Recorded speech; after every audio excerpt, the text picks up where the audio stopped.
Welcome back to the Master System, where we teach the scriptures, but we never twist them.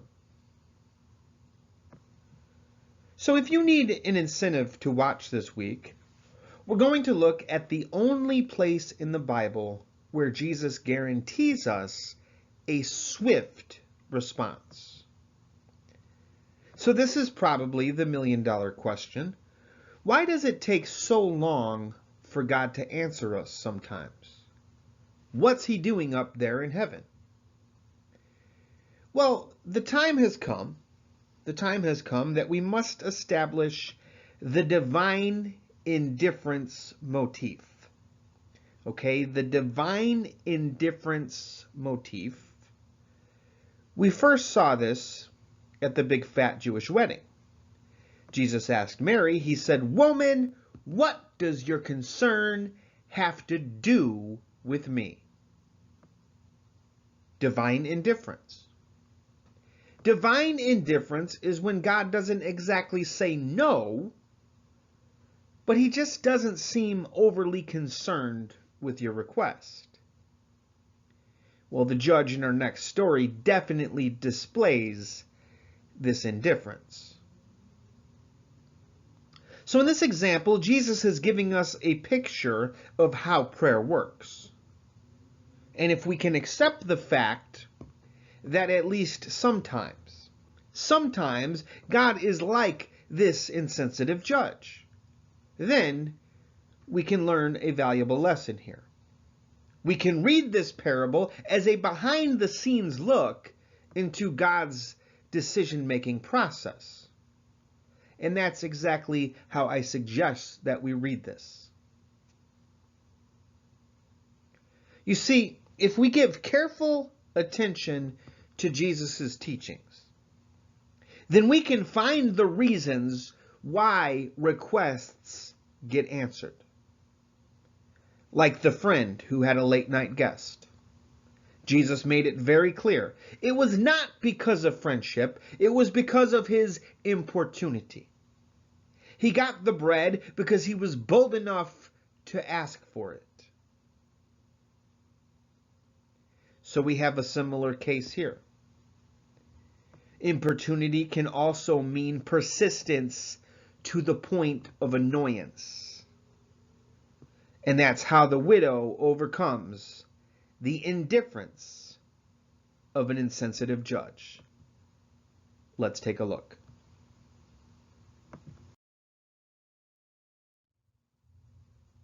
This painting was by our favorite painter from the Spanish Renaissance, Mr. El Greco. Okay, but at the Master System, we're not just interested in the arts. We also like literature. And Jesus tells us an interesting story here. But some of you might be wishing that we had Cliff's Notes on the story. But they didn't have those back then. What they had were called Luke's Notes. Okay, and here is his summary.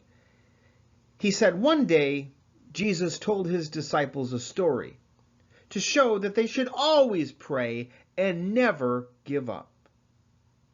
That's our theme. Let's take a look at the story.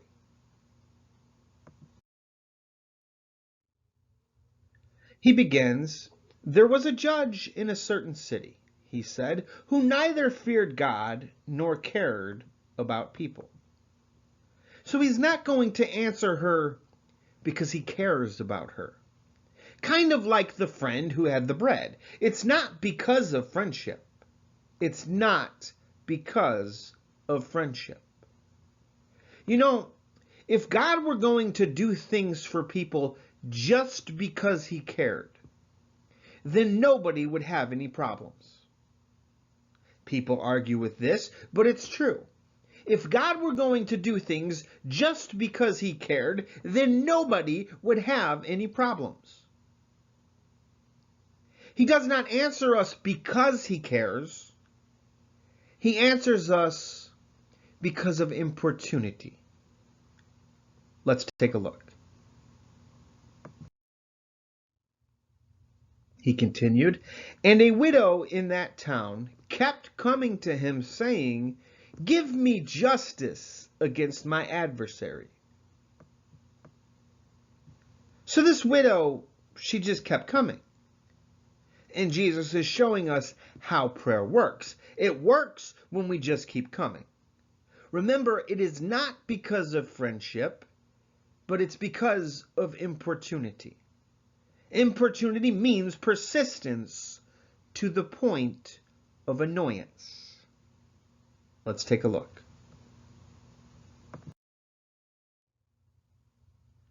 He said, "For a while he was unwilling, but later he said to himself, 'Even though I don't fear God or respect man.'" In the HCSB, the judge says, "I don't respect man." Now that does actually sound like something that God would say. The Bible says that God is no respecter of persons. And what this means is that the lowest person on the totem pole, a defenseless widow, a blind beggar, they have just as much clout as someone great like a president or a king. God is no more likely to answer King David than a lowly widow. So Judge Dreadful is definitely not impressed with this widow. But she is driving him crazy. Let's take a look. He says, "Yet because this widow keeps pestering me, I will give her justice, so she doesn't wear me out by her persistent coming." Because, okay, because is the key word here. It gives us the information that we're seeking.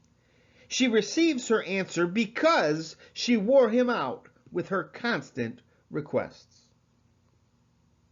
William MacDonald actually points out, he says, the judge was unmoved by the validity of her case.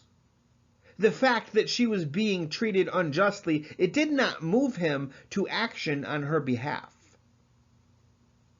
Like this judge, God rules his kingdom with the scepter of divine principle, not with a bleeding heart. It is his principles, not his sympathies, which govern his kingdom. And the principle is this: everyone who keeps on asking receives. Everyone who keeps on asking receives. Who is the one who receives? The one who keeps on asking. So God is not moved by adverse circumstances. He is moved by constant requests.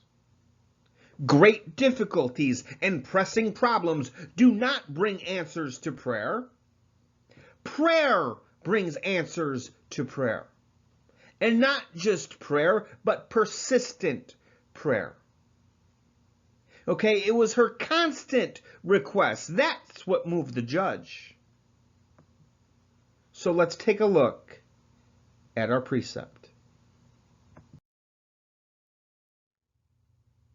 This one's called the squeaky wheel. It's one of my favorites. It says, as the squeaky wheel gets the oil, so the persistent asker receives her request.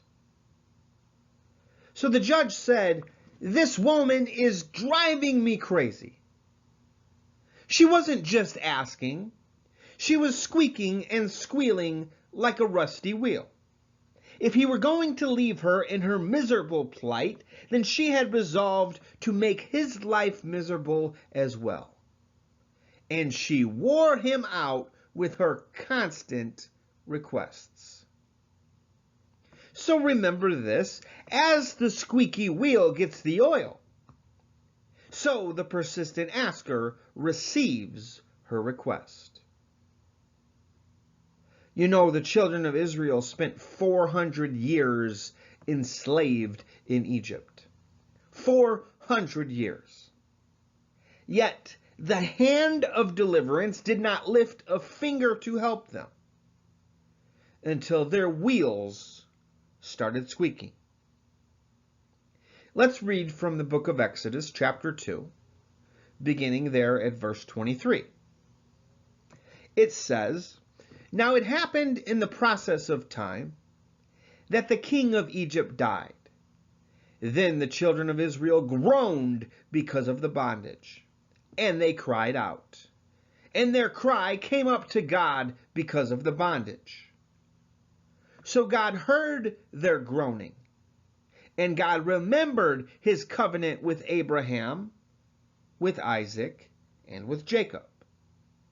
And God looked upon the children of Israel, and God acknowledged them." Okay, but understand this, God did nothing until they raised the cry of the afflicted. Then he did four things.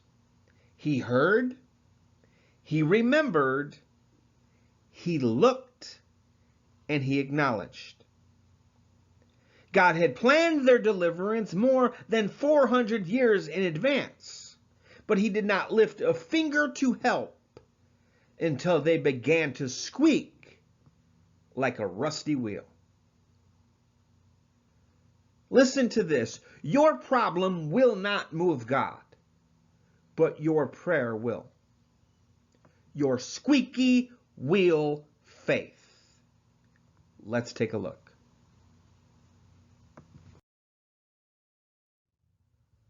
Then the Lord said, "Learn a lesson from this unjust judge.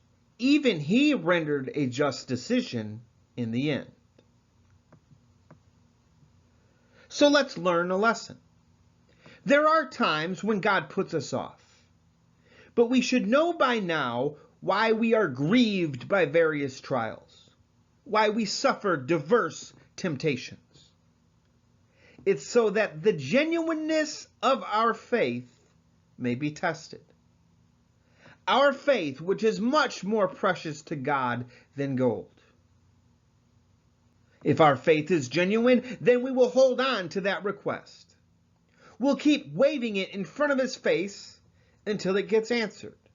Because we know that everyone who keeps on asking receives. Everyone who keeps on asking receives. So in some ways, God can be like the insensitive judge. But there is also this contrasting effect. Even an uncaring, ruthless character did the right thing in the end. How much more would the Father of lights answer those who cry out to him?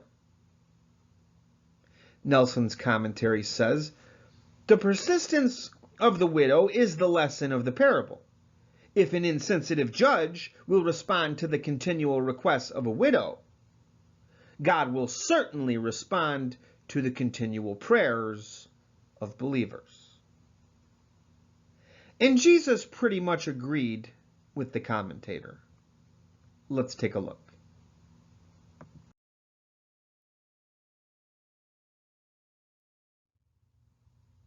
He said, "So don't you think God will surely give justice to his chosen people who cry out to him day and night? Will he keep putting them off?" Jesus didn't say that God would never put us off, but he will not keep putting us off if we cry out to him day and night. Okay, that's the lesson. In the Old Testament, David said, "As for me, I will call upon God, and the Lord shall save me. Evening and morning and at noon I will pray and cry aloud, and he shall hear my voice." You see, that squeaky wheel faith, it really speeds things up. Jesus guaranteed that. Let's take a look.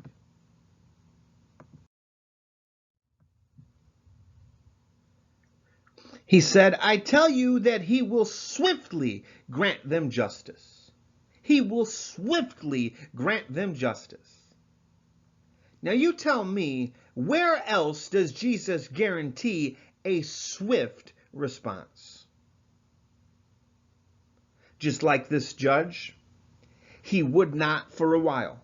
There are times when God would not for a while, but if we start squeaking like the rusty wheel, then he will answer us swiftly. Jesus finished here. He says, nevertheless, when the Son of Man comes, will he find that faith on earth?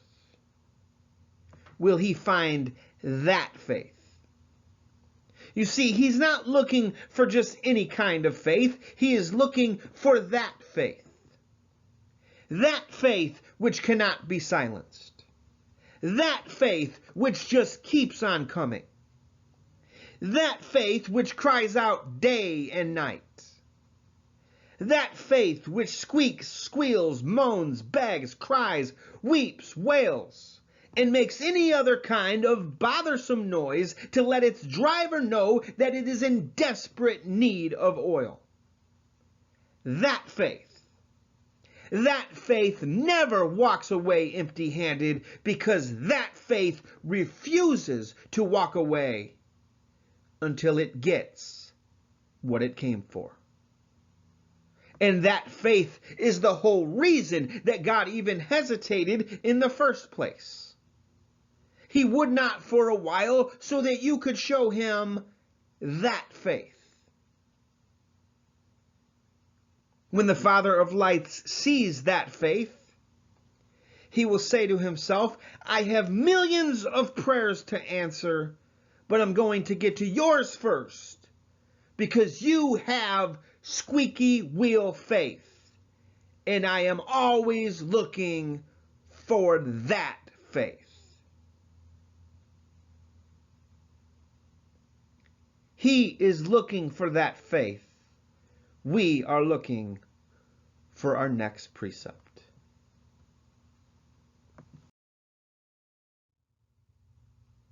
And this is our special theory of receiving. Inspired by Einstein, it says, I'm no Einstein, but the special theory of receiving says, if you've raised your request to the higher power, and he doesn't answer you in the speed of lights, multiply your efforts. So this is a special type of faith that we use on special occasions, especially when you are in desperate need of an answer. That's why the if is there, because we don't always need to pray like this, but there are times. There are times, so let's read this again. It says, I'm no Einstein, but the special theory of receiving says, if you've raised your request to the higher power, and he doesn't answer you in the speed of lights, multiply your efforts. So see if you can figure out the formula there at the bottom. There are 4 variables. I want to know what each letter represents. And I also want to know why the request is raised to the 4th power. You might need to watch the next part of this in order to answer that one. But email the mastermind your answer. It's mastermind117207@gmail.com. Again, it is mastermind117207@gmail.com, and the best response will receive a prize. Okay, but there are different kinds of faith, and there are different methods of faith. Whenever you encounter divine indifference, when you feel like you're stuck, like you're speaking to the walls, that's when you have to multiply your efforts. Just like blind Bartimaeus. They told him to quiet down, so he cried out all the more. This judge, the judge would not answer the widow, so she kept coming. She multiplied her efforts, pestering him night and day. When your problem bothers you enough, when your problem bothers you enough to cause you to bother God enough, then he will answer you speedily. When your problem bothers you enough that it causes you to bother God enough, then he will answer you speedily. That is squeaky wheel faith. Sometimes it's a fight. It can even be like a dog fight. Let's take a look.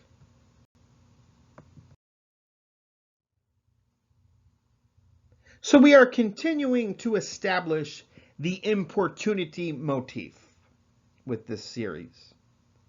And it really wouldn't be a stretch to say that this one is for the dogs. This one is for the dogs, and there's something that we should know about dogs. It's not the size of the dog that's in the fight. It's the size of the fight in the dog. And this dog had a lot of fight. The old wives say that you can't teach an old dog new tricks. If that one's true, then this dog must have learned these tricks as a pup. In fact, the first trick that it ever learned was to beg food from its master. As time went by and its cuteness wore off, it turned to more desperate measures. The ravished dog would covertly lie in wait around the dinner table, ready to pounce on any crumbs that fell to the floor, like a wake of vultures dropping from the sky to feast on a newly discovered carcass. Entertained by the show that their pet made of these goings-on, the children would purposely drop scraps of food and watch with amusement as the hungered canine would attack and devour the cast-off morsels. As it grew up, it became enough of a show dog to get whatever it wanted, whenever it wanted it, simply by amusing people with circus acts of tomfoolery. Eventually, the underdog took home the trophy for best in show. Let's take a look.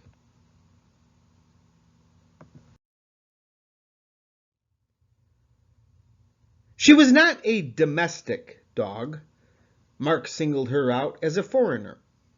The woman was a Greek, a Syro-Phoenician by birth, and she kept asking him to cast the demon out of her daughter.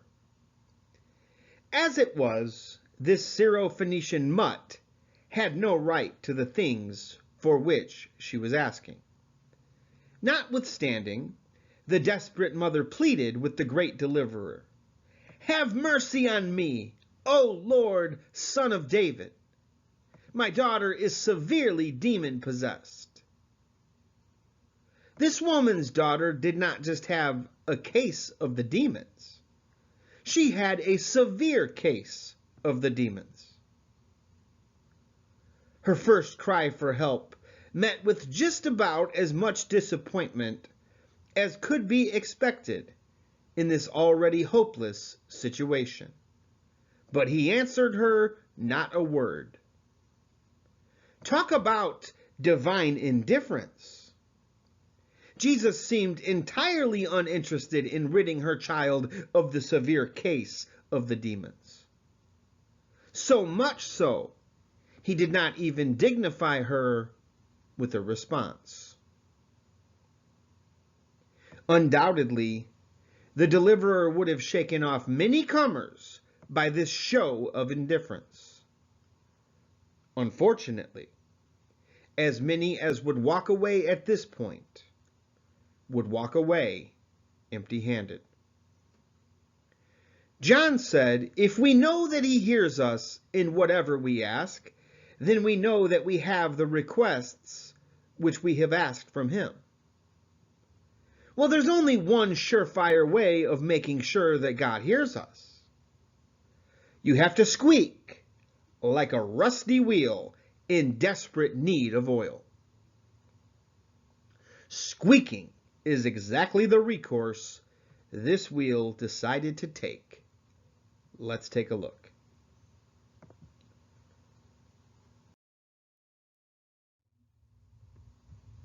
If she could not get a response from the hand of deliverance, she figured she might be able to get a response from one of his fingers.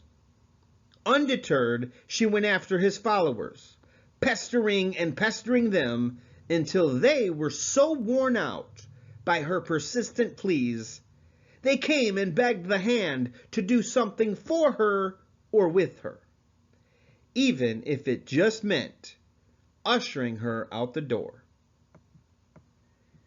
And his disciples came and urged him, saying, "Send her away, for she cries out after us." Even put through different lips, her second request was more clearly denied than the first. The reason? She was from the wrong side of the tracks.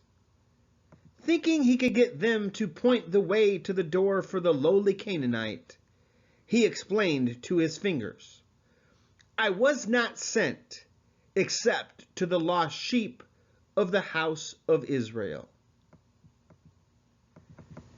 This good shepherd was not sent to the children of Ham. He was assigned to the children of Abraham. Thus, the seed of Abraham wished that this mutt, who had wandered onto his property, would just bugger off gently into that good night.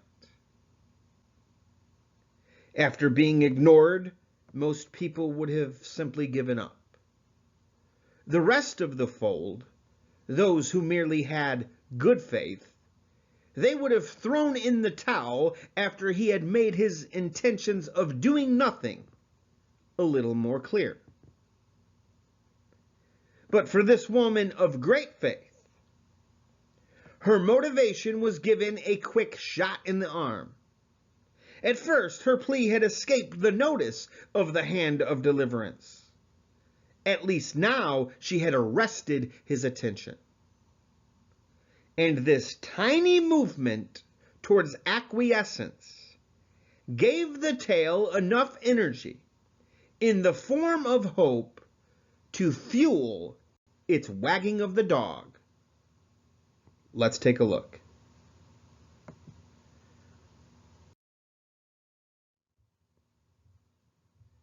And wag it did, propelling the mangy mutt right past the fingers swiftly into the palm of deliverance. Then she came and worshipped him, saying, "Lord, help me."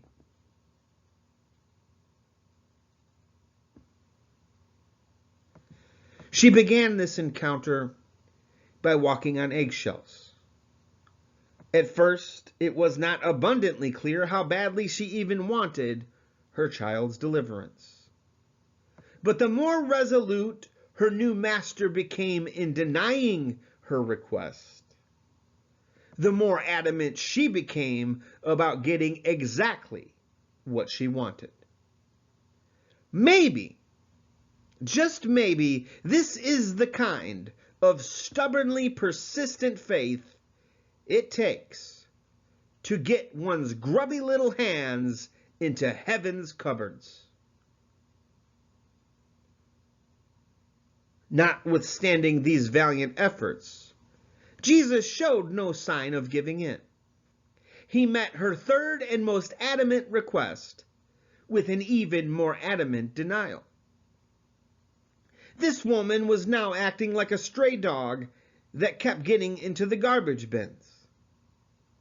Well, if the homeowner could not prevent her from spreading the mess across the yard, he was at least resolved to prevent her from coming in the house and pilfering the family's dinner. Let's take a look.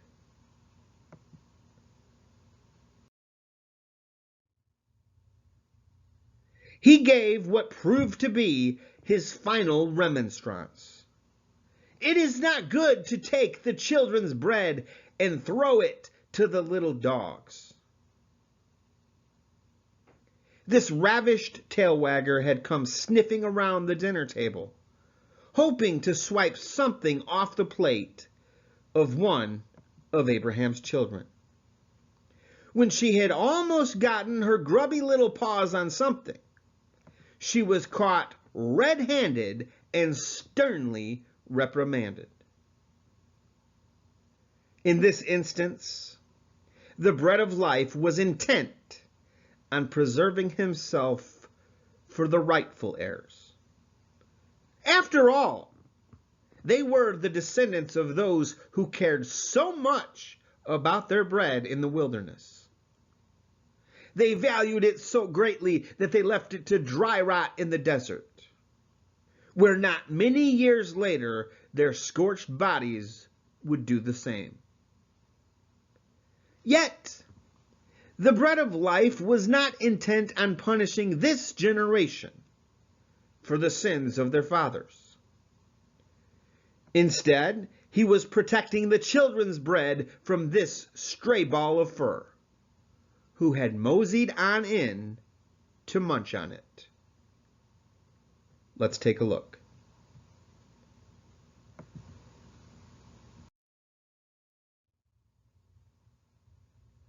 The best thing about being a dog is that every dog has her day. And she decided that this was hers. So she took the bait, cast out her hook, and she reeled in the cast-offs of the children of Abraham. Like a well-trained show dog on its hind legs, hanging its front paws in the air to signify its position as a beggar. She supplicated to him one more time, arguing, "Yes, Lord, yet even the little dogs eat the crumbs which fall from their master's table." Finding that her pedigree did not fit the bill, when it came time to show her hand, she played the faith card. It turned into a game of war, where one player kept taking the other's high cards with her aces. She trumped every denial with another request. For every reason he had not to acquiesce, she had another reason why he should. Eventually, someone had to give in, lest the two should remain forever seated at a game that has no end. How long does the Lord have to ignore you before you quit squealing? How many times and in how many ways does he have to say no before you decide to walk away empty-handed? This woman decided that she was going to drive him crazy with her constant requests, litter his day with misery until he decided to end hers.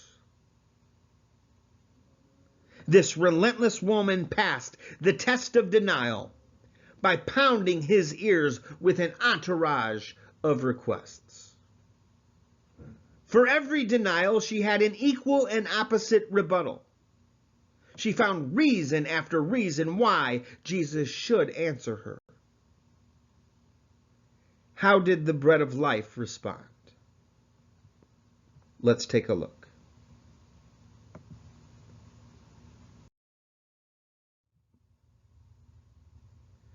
Jesus did not have the woman removed from his presence. He had her problem removed from her life.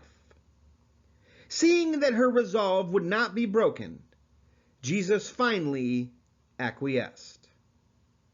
Not unlike the unjust judge who ultimately said, "This woman is driving me crazy. I'm going to see that she gets justice because she is wearing me out with her constant requests." Not at all unlike the unjust judge. He tried ignoring her. He tried denying her. He tried denying her again. But the fourth time was the charm for the begging show dog.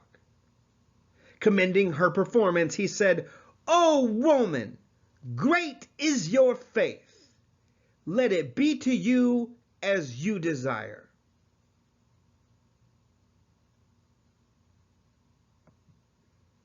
As soon as those words left his lips, the severe demon left her daughter. The bread of life did not give her the crumbs. He gave her the homemade loaves. He did as much for the dog as he did for any of the children. And if you think about it, Jesus was not guarding this bread from the Syrophoenician woman. He was guarding it for her.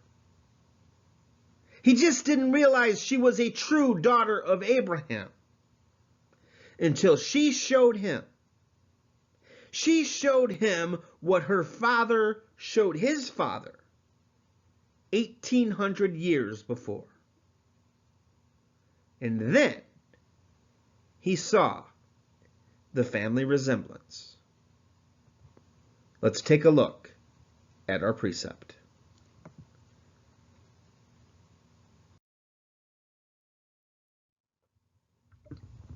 This one's called Best in Show. It says, "There's no denying denial's pretty rough, but clever canines call the master's bluff. They know that no can't possibly mean no, for dogs whose dogged tricks are best in show." The master said, "Great is your faith." Anyone can ask once. Good faith may even ask twice or thrice. But great faith has been trained to keep on asking until the master turns and says, "Let it be to you as you desire." And if you desire to be best in show, you should know this. There is no denying that denial's pretty rough, but clever canines call the master's bluff. They know that no can't possibly mean no, for dogs whose dogged tricks are best in show. In the face of denial, great faith always has its arguments. If it's not this, then it is that. If it is neither this nor that, then it must be something else. The only way to get great faith to shut up is to give it what it wants. The only way for the master to have the last word is for him to say yes. And this brings us to our last precept. Let's take a look.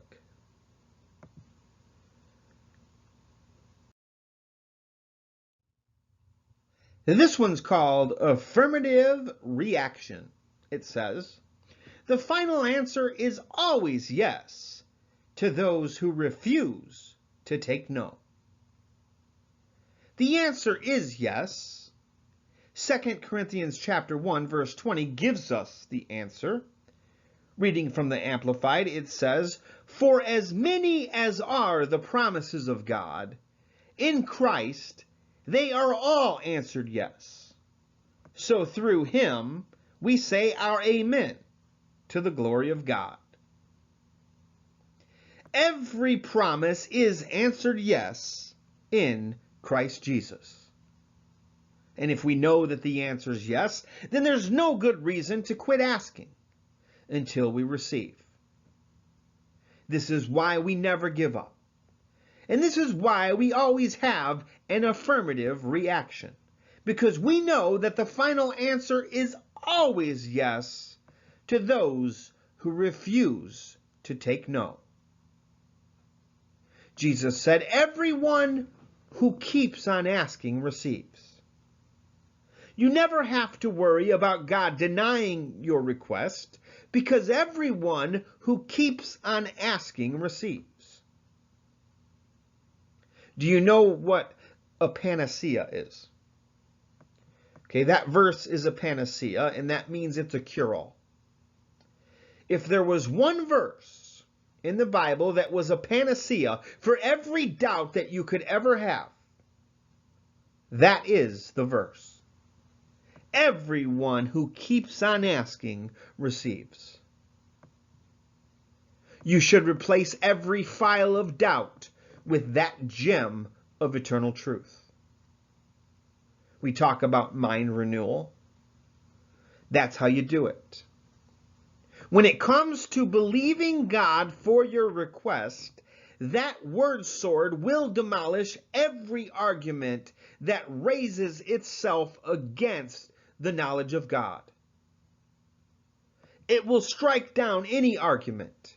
It will extinguish every fiery dart from the wicked one.